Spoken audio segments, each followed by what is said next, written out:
आसन देखा मु केमी मुड़ी मुआ बनई केते सहज उपाय मु निजे निजे बनई देछि माने फास्ट थर पई।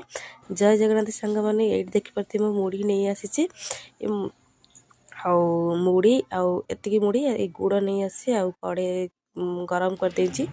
एठी 4-5 चमच एमती माने 50 ग्राम भाया माने गुड़ पकईदेली ताको एमती माने खड़िबा को रखिदेली जेमती माने जेमती माने कौन सेटा कहती माने जे चॉकलेट टाइप रे हो जे माने जो सीरा टाइप रे हो देखि परथि पानी टिके बुड़े देखुचे एमती फेण उठीगला एमती चॉकलेट टाइप रे हो आपन जान परबे जे माने एटा माने हे जाईची।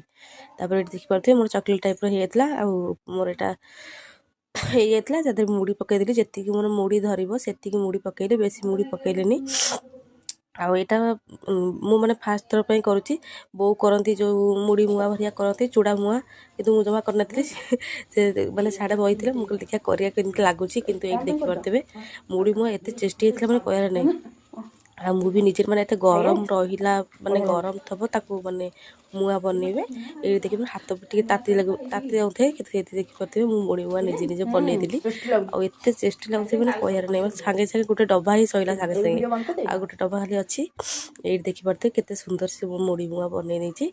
आपण माने निश्चित बनै खातु आ कमेंट रे कहतु केमती लागुची। चैनल रे नुआ थिले चैनल को सब्सक्राइब कर देबे, लाइक कर देबे, शेयर कर देबे, कमेंट करबे जमा